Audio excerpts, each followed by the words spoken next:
Assalamualaikum warahmatullahi wabarakatuh.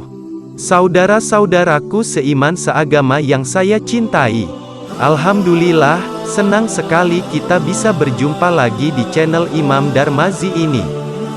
Harapan dan doa saya semoga yang nonton video ini selalu diberikan kesehatan, keberkahan umur, dijauhkan dari segala penyakit dan bencana serta diberikan kebahagiaan di dunia maupun di akhirat nanti. Amin ya robbal alamin. Seyogyanya kita selaku seorang hamba harus selalu takut kepada Allah, Tuhan semesta alam. Takut akan murka dan siksaannya, karena perbuatan dosa yang kita lakukan.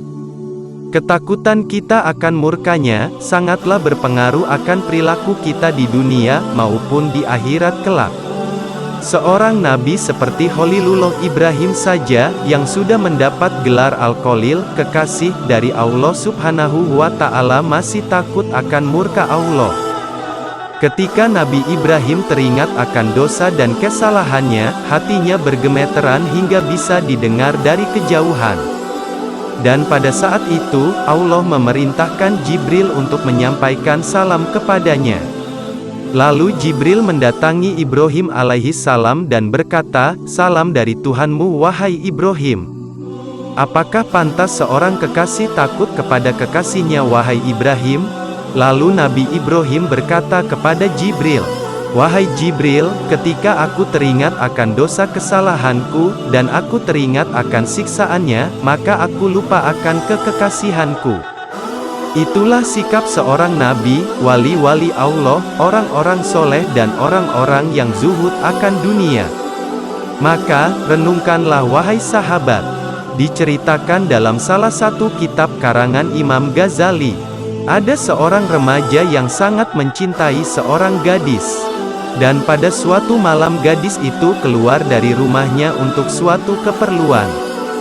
Remaja itu pun tidak mau menyia-nyiakan kesempatan ini untuk mengikuti dan menemani gadis itu, hingga sampailah di lorong kecil yang sepi, karena pada saat itu warga sekitar terlelap dalam tidurnya. Remaja itu mengungkapkan isi hatinya kepada si gadis.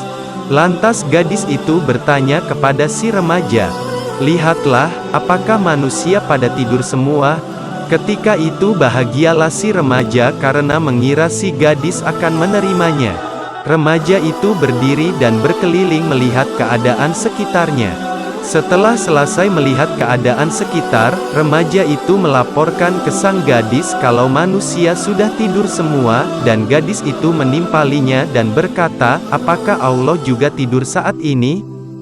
Remaja itu menjawab, "Sesungguhnya Allah tidak akan mengantuk apalagi tidur."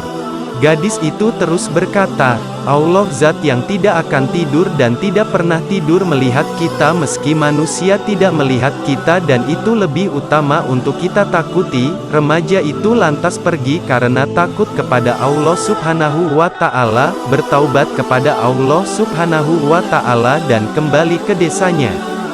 Dan ketika remaja itu mati, ada yang bermimpi bertemu dengannya, dan bertanya kepada si remaja, "Apa yang Allah lakukan terhadap dirimu setelah kamu mati?"